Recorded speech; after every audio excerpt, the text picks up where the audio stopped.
something which is being shared by the two sides today.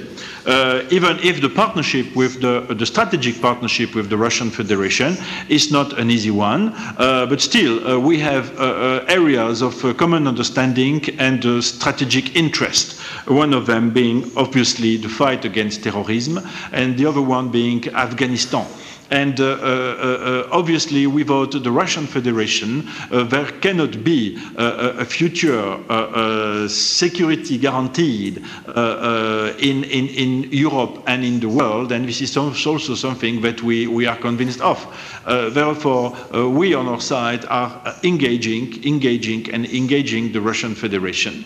And it's a myth and a stereotype to believe that NATO is a threat to Russia. To the contrary, I believe that the 60 diplomats, Russian diplomats who are accredited here in NATO, amongst them the representative of the Rosoboronexport, which is lobbying for selling spare parts of the Russian armaments in the allied countries here, is a signal that they do not consider us as a threat.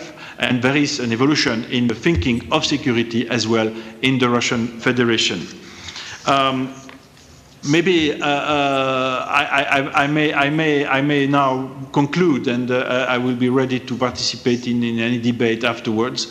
As first conclusion, security is a too serious issue to be hostage of the past myths and stereotypes. And this is really something that may seem obvious, but this is not obvious. And even if we have to take into account our history and our culture, our understanding of security, the security of the future is and will be different than the one in the past.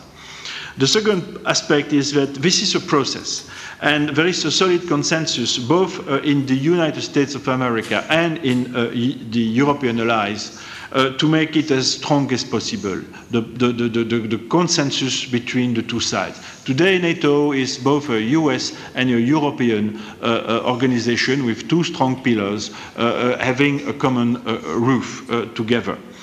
And so far, NATO is the only big organization which is able to be called on by the Security Council of the United Nations to manage hard security issues such as the fight against piracy, the fight against terrorism in Afghanistan. But of course, again, in a debate, you have to think in 20, 30 years, and there will be an evolution. NATO will, of course, evolve. How will it evolve? I believe it will evolve by, at minimum, improving or constructing stability areas where if you have stability, you have development. If you have development, you have the wealth.